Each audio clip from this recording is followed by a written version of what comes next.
Hello, everyone. Welcome to episode 14 of the Sits and Gigs. This week with me, I have Jeremy Beggs. Hello, Jeremy. G'day, Kev.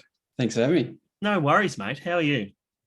Yeah, good. Thank you. Yourself? Yeah, not bad for a chilly Thursday night in winter again. Yeah, well, I was camping on Monday, in a tent. So I know what cold's like now. Completely. Now, was that of choice, or you just decided like My you oldest were son, forced, so?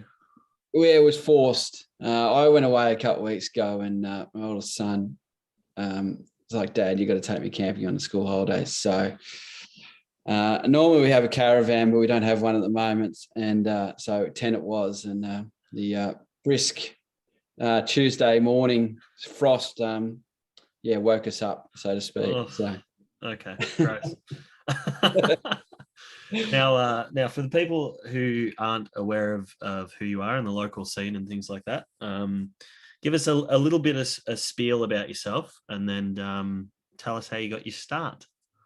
Sure. I'm a singer-songwriter, I suppose, influenced by Americana, old country sort of folk, in that sort of genre. And so I've been playing for a long, long time in different forms, and probably only serious in my own music for the last, probably a couple of years personally, but yeah, been involved in other projects prior to that. Where the music's always sort of been simmering away in the background for a lot of the time. Like many, had keyboard lessons. People around Ballarat probably know of Mr. Cowie, and he taught me and many, many others. So that's sort of where it started. Actually, before that, I was in an air band in prep. That was probably actually where it really started. That's where the passion ignited. We performed You're the Voice to the grade 4s. And I think I was organising that band and that performance. And the highlight was the keyboard player, who was very excited to tell us at the end of the gig that he was playing the keyboards and not looking at the keys. So, I think you yourself were multitasking. You said you were managing the band and playing. That's impressive. Yeah. I think, I organised the show, and so it was. It still sticks in my mind even to this day.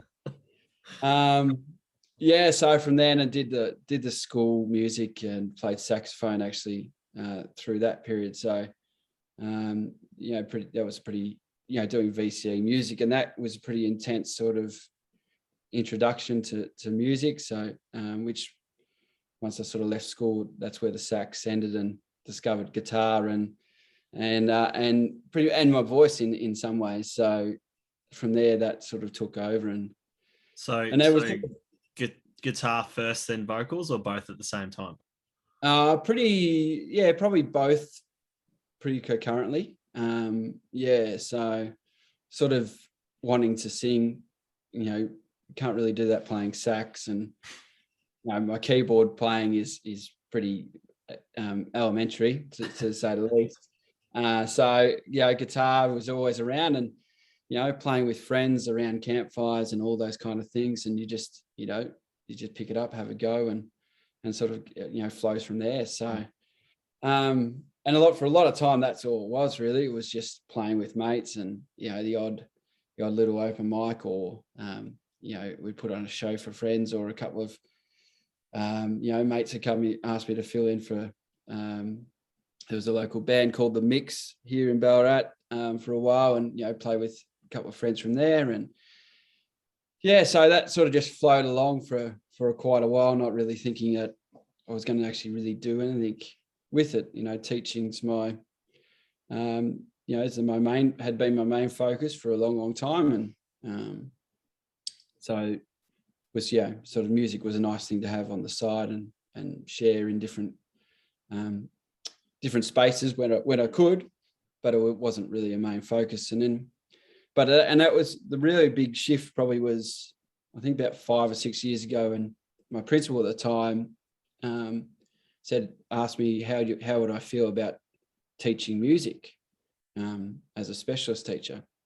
And I thought, oh yeah, well, I'll give it a go. I've got absolutely no idea how to teach anyone how to play music, but we'll give it a go. And so just sort of, thought really it was a really nice way of starting to think about, actually, what do I do and how do I actually go about that process? And really it was, well, get together with friends and make music really was all that I did. So really in my classroom, that's all I've tried to do is just, let's get together and make music with each other and have fun. So from that really started going, well, if I'm going to teach these kids music, then I really should be playing and being actively involved myself. It's probably a fair call, yeah. Yeah. So that really was the sort of the kick in the backside to go, you know what, let's try and do something. And about that time, a few mates, I'd sort of been to Melbourne, been overseas, and came back to Ballarat. And then a few mates were sort of, starting to play themselves. And so I was doing a few, little shows. Just I had a couple of gigs at the Eastern, I think back then, just doing solo work, and they were getting their shows together too. So I did one with them solo, and they were playing after me, just supporting them. And then after that, they said, well, do you want to come and play with us? And I thought, well, yeah, that'd be great. Yeah, take a little bit of stress off the songwriting or having to come up with the songs yourself, and just, sharing that experience together. So that was, so the band is the Sufferingtons. We've been playing around for a while. So which has, been a wonderful experience. Some great guys there, Anthony Brooks and Marco. Good group of blokes, actually. Very, very fun, very funny. Yeah. And Ross Tweeddale has played in multiple different bands around Ballarat for a long, long period of time. And Paul Giles, who likewise is playing in a lot of different bands. So it was a really nice mix. We had Jack Kramers too for a little while. Yep. Play with us, which was a wonderful experience to meet him and not really knowing who he really was. Yeah. And he was one of those humble people that wouldn't, he wouldn't just tell you who, his background. No, he didn't mention it at all, really. And we had the really special experience of playing at his I don't know what I was going to say, memorial. It wasn't his memorial, but life celebration. It was about 3 or 4 or 5 years ago now. Yep. And that was just an unbelievable day. It's probably one of the highlights of my musical experiences so far. At the old Suttons, and seeing him on stage with his old band. And I don't know, many listeners know he was suffering from dementia at the time, but you would not even known on that day. Just snapped back into that moment and that memory, and it was just incredible. So for anyone who was there, so we spent great period of time with those boys, and we had a lot of fun, and hopefully we'll continue to play in the future. And they taught me a lot in terms of really trying to understand how do you go about making a little bit of a presence in music in the industry. So it was a big learning curve for all of us, and we were able to release a CD and have that memory for our keepsakes, keepsake and that kind of thing. So as well as we got down to just before the world shut down, we were playing in Port Fairy during the festival. Oh yeah. So, last year. So we got a show in there, which was it was fantastic, and we had a great evening, meeting lots of people and running amok. And then I think the week after we went into lockdown. Yeah, so, it was pretty close too, I think. Yeah, it was, because it was one of those last sort of big things that was allowed to kick off. Because for us, we were able to do St. Patrick's Day. I think St. Patrick's Day was the last thing we did before we just locked down completely. Yes. Yeah. So it was, so that was sort of, so put, a hold on everything in terms of what we were doing with the band. And it just was, could not work.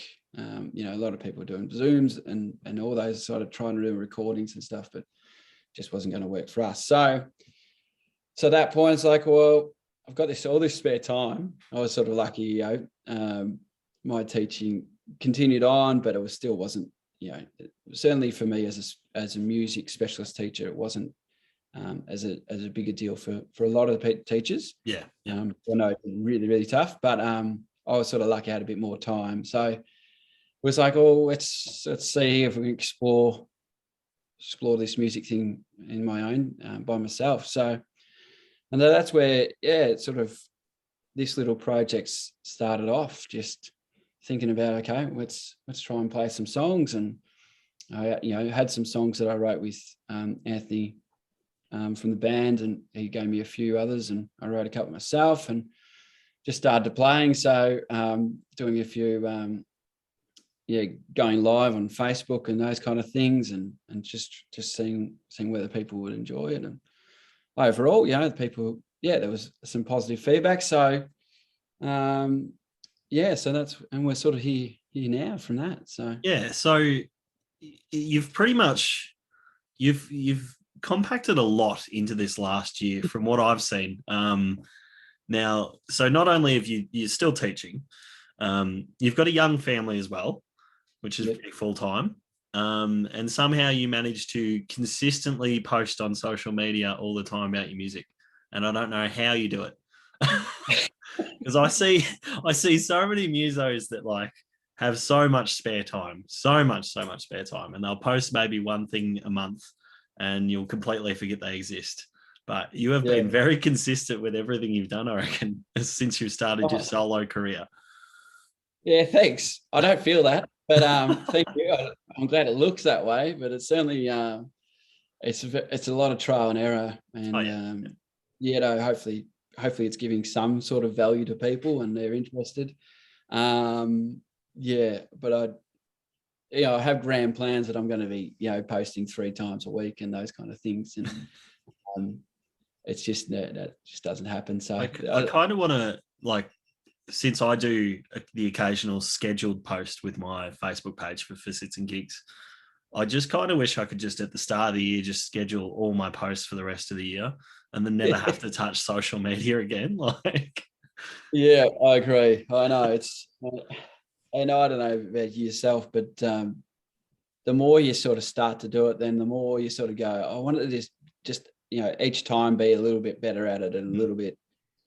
So rather than just going, what you've got is good and that's enough. So that's probably the biggest thing for me is just going, this is enough, that'll do. And maybe next time you'll get, you can make it better. Yeah. I definitely find myself staring at the analytics page now, and no sane human being should have to stare at an analytics page for Facebook. It's a nightmare. But I just go, I wonder how many more people saw it this time, and how many people clicked, and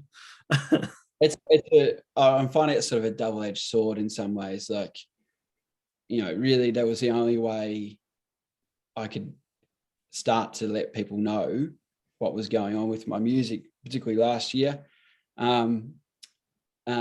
And you want to get out but really you want to get out and play, and that's how you want to sort of grow your following and grow your people's awareness of what you're doing. But we're just not really getting that opportunity, particularly as a new artist and starting out. I'm sort of jumping in at the wrong time because every man in his dog, they're all having a go too. So being able to get heard over that is a challenge. And I myself have found I've also closed myself off to other forms of social media. Like I don't have an account for Instagram for this by any means, because I couldn't possibly think of regular photos to take for music and podcast all the time. I think it'd drive me nuts. But And of course, the big no-no that I say every week, TikTok, it's never going to happen. I don't care how big it's getting. I don't care how popular it is. I'm not doing it. I think I said the same thing about Facebook about 20 years ago. All my friends are like, nah, never going to join. Never MySpace forever, mate. All right, so let's talk about this last year anyway. So I think the big sort of the biggest thing you sort of did this year was you released a single, which I love. It is called Even Bradman's Made a Duck, which at first, when I first saw it pop up, I went, I feel like I know where this message is going. And then I watched the lyric video on YouTube. Yep. Which quickly went, yep, okay, I know exactly where this is going. It's a very positive, uplifting song. It's good. Strong message. I would love to know, did you make the video yourself or did you get someone to make the video? No, I got someone, Mickey Mason, I think. Yeah. He's Mason, his name. So I employed him to make it for me. I had grand ideas that I was going to make it myself, but it came about a month out and I'm going, there is no way I'm being able to make this. So I was more than happy to employ subcontract someone else in. And I think, a lot of things that's not a bad way of doing it. So thanks for the kind words on the single. It's it came from a just looking at a Aussie slang dictionary. Listening to someone talk about songwriting, and they recommended going through a slang dictionary and just trying to find those little phrases. And that one just instantly popped up and gone, oh, that is good. Particularly being, I'm a cricket tragic and has been for a long, long time. So that one was always going to be a song. But really try to, with it, not be too, make it too much involved about the cricket and such. Yeah. So I have to say, your little hints and your little competition that you dropped sort of on your way to releasing the single and releasing the single were very cricket heavy. Yeah. I don't. You sort of try. I was trying to play on that, but whether that worked or not, well, I don't think it did. A couple of friends going, I've got no idea what you're actually trying to say here. So, okay, clearly that one didn't work. But But the song was actually inspired by my students, and it's just about them trying to encourage them to have a go and trying to face the fears that I sort of face with my own music and putting that out there. And so that was sort of the inspiration for it. And trying to use the good old Don Bradman as a little bit of inspiration. And the recording process in a studio, or I worked with Morgan Colgrave, who's plays in Shell and of course, Sound Mountain. So he works at Ballarat High. So I was recommended him to work with, and he's been great. So we recorded a couple of last year too, and I did that with him. So we just did it out of the studio up at Ballarat High. We've got a fantastic setup there. So that was a great experience. I got Ross Tweeddale in to play drums for me, and the rest pretty much between myself and Morgan, we were able to do himself. So that was sort of, a little bit of a goal of trying to, be able to play pretty much play all the parts myself. Just, to see what that would be like. I think if, down the track, I'm probably now at the stage, let's try and get other people involved in that and share that experience.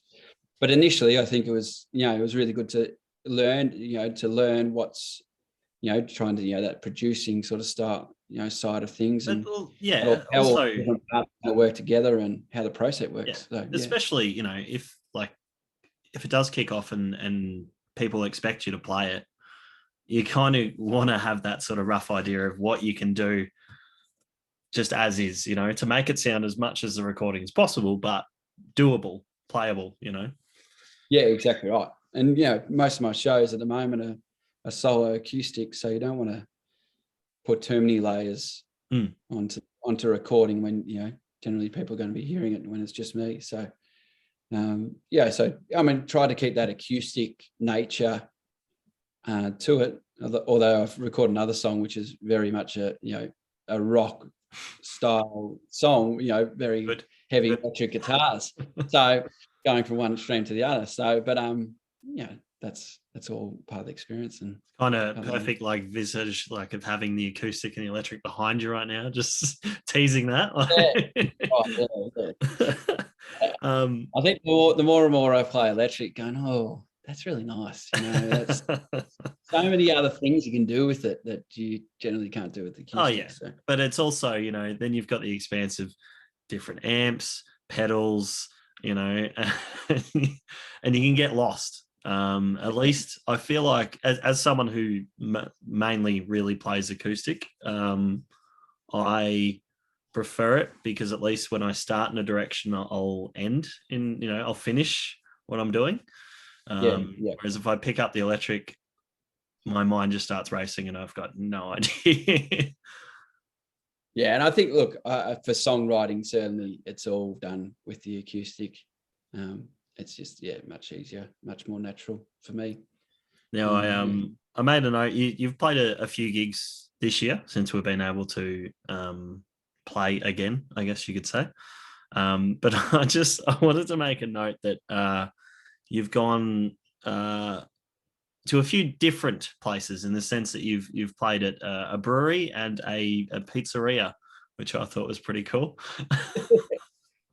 Wherever you can get the gig, mate. Wherever you can get the gig, I'll go anywhere. So, look, it's great. There is lots of little venues that are happy to support music, and that's it's great. So, the place I think it was Red Door out at Bunningyong was playing there, and a little place like at Malden, there's a 48 Main, which is this tiny little hole in the wall, but it's fantastic. It's it's really eclectic, and the music just spills out onto the main street of Malden, which is and so it's resonating all through the street, which is great. So it's just trying to find as many different places to play, and there's some great places here in Ballarat, but there's particularly for original music, there's a limited number that are happy to have that as their main focus, which is fine. So that means you've got to go out and search and find other places to play around the district. So Guildford's another one we played at. That's a great pub out there, great music venue. I was going to say, shout out to Cubby House, by the way. Like they've sort of come out of nowhere to just all of a sudden support live music, not just live music, but original live music. So good on them for that. Like I absolutely think Malcolm's great. He's trying lots of different things to support musicians, and it's wonderful. But in saying that, like I have noticed, especially over the last few years, there isn't really a cafe scene for musos here. Whereas like I spent a year in Geelong, and there's a few places down there that, just little cafes that have got someone playing acoustic and, just up in the background. They could be playing originals, covers, doesn't matter. No. But you don't see it here, really. No. You would think, I was sort of hoping that, I know the business weren't, but they were, when they had Armstrong Street blocked off, that was going to continue, because I think, little things like that. There's the city of Ballarat over summer or autumn. It was summer, autumn that they did on the street. That was a really good start. Well, like out the front of the bakehouse or whatever, like stuff like that. Yeah, that was really good. But I don't know whether the way our design of our city works, that it doesn't open itself up to, or people just not prepared to take that risk. I'm not sure, but it'd be great to see, because if you go, particularly, I haven't been, but from what I read, particularly like over in the States, that's pretty much the starting point for most original musicians. Yep. Is those coffee house shows and playing at 2 o'clock in the afternoon or 10 a.m. and playing for a couple of hours, and learning how to engage with the crowd and those kind of things. It'd be great if we could have those opportunities. And yeah, I feel like our culture here, and we can both talk experience here, but it sort of goes home, open mic, paid gig.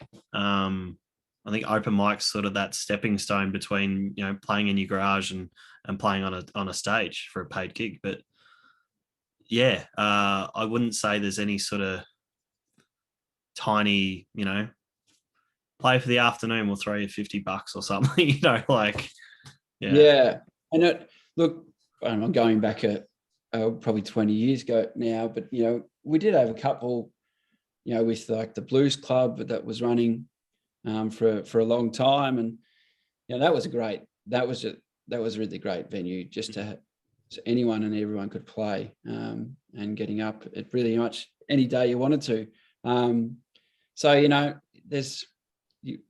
I've heard your conversations with lots of people, and there's plenty of musicians here. There's plenty of people who want to play and want to hear music and go and see those things. It's just providing lots of different opportunities. I think the last sort of spot that was sort of in that vein that was heading in that direction was Unicorn, when Unicorn was open. Yep. Because they started to do regular music and it was just soloists, playing around, and it wasn't, big name people or anything like that. So I think that was sort of the right direction, and they had a good spot, not only centrally, but the space in the building was actually, I think if something like that, maybe, I don't know, but I'll stick to not running a venue at the moment. I think I prefer that. Yeah, I know. It's the same in any profession. Like teachers, we always talk about, we'll start our own school up and that kind of thing, where you join the musos, it's we'll start our own venue. You don't really. No. Never gonna do it. All right, so I suppose we should talk about the big topic. You're doing an EP. Yeah, that's the plan. So I sort of was sitting down a couple of weeks ago and thinking, well, what next? I sort of gone down the singles path as a starting point, and everyone in the industry will say that singles are the way to go, and I understand what that's about. However, as an artist, it's really like why I'm doing this is try and tell my story. Yeah. In some way, and hopefully, even it's just for me to have that acknowledgement of this is what was going on for me at this time, and these are my feelings, and this is the life that I've tried to create. So that's where the sort of the EP idea is coming from, of being, I've got these songs that I think I'm enjoying, and I think I've got half a dozen songs I'm really, really happy with, and I'd like to put that together. So so hopefully sort of maybe Feb, March next year, that we'll actually see the daylight. There's a fair bit to do before then, but it's really exciting. So looking forward to that process and see what happens. Yeah, no, good. Well, good on you. It's a good sort of progression point, I suppose you'd say. Like you said, you've only sort of started your solo career as a musician in a sense. So to already pump out a couple singles and then go, let's do an EP, I think that's brilliant. I think a lot of people, I think it's the breaking point for a lot of people, actually. They sort of start and they get a few songs and then they think about the EP and they don't, I think committing to it, getting it done, I think, and still keeping it fun and fresh, obviously, without thinking this is job, this is work. Yeah, I think that's well done, mate.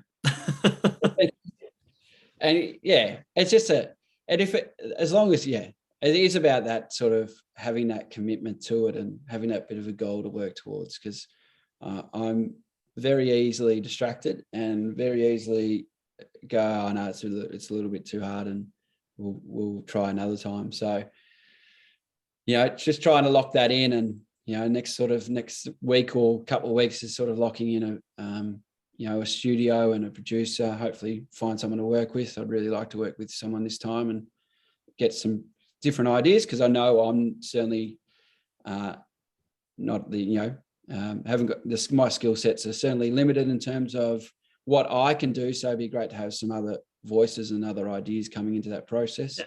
Well, hopefully this podcast will reach one of my friends probably that can do that. I don't know. I have met many people over the years that record and know how to do it all. Whether they still do it now is a completely different question. But yes, if anyone can help our dear friend Jeremy, please reach out through the episode, I suppose, because I'll have all your socials and stuff like that tagged to the video and things like that. But yes, so look, I've got a couple of ideas of where I could possibly go, but I'm more than willing to listen and see what else is out there. So look, should be really exciting. Be excited to share that with everyone once it happens, and we'll just see what happens from there. Just try and plan for the best, and In the meantime, any gigs coming up or anything like that? Nothing locked in at the moment. Sort of, I found that little lockdown sort of put a really handbrake on things for everyone. So the sort of everyone, if you had gigs and now they've been pushed back. So most venues are sort of a couple of months. Yeah, I think I want to say I've only just, maybe as of next week, I've caught up to where I should have been previous to lockdown. So with booking good gigs for the venue I work at, but it has not been fun. And most, at least musos are understanding. If you have to shuffle them around, go, well, this person missed out on a gig 2 weeks ago, do you mind moving yours? Yeah, sure. Like, they're all pretty good. So but yes, no, I know exactly what you mean. Yeah. So so that's just, we'll see what happens with there. But look, if in the end, you might just have to put it on a gig myself somewhere. That's I've got no problems doing that. Just I think things like I love to sort of do something like a songwriters in the round. Mm-hmm. That's probably a little project I'd like to maybe work towards somewhere. I just think that'd be really, really interesting to get people. There's some wonderful songwriters in Ballarat, and it'd be great to hear about their process personally. But I think that's also interesting for an audience too, to hear about the different processes people go through, and what makes them tick in terms of their songs. 100%. And it actually popped up in my memories today. I started organising my first ever Battle of the Bands. What was it, 3-4 years ago, whenever it was. And that was something that was, spur of the moment. Just, hey, can you do this? And said, look, I'll research it, I'll figure it out, and we'll do it. And ended up putting on 2 great shows from it. But I feel like that's the exact same thing. If you can just, I could already think of a few venues that would definitely be open to the idea. So it's all about just approaching people and organising it. Really, I think you could do it. Yeah, no, absolutely. So, with all the spare time that I have. Cool. Anything else you'd like to add? No, just thanks for having me, mate. It's really nice to just to talk about music and with someone who. Sorry it took so long. We've been talking about this for a little while now.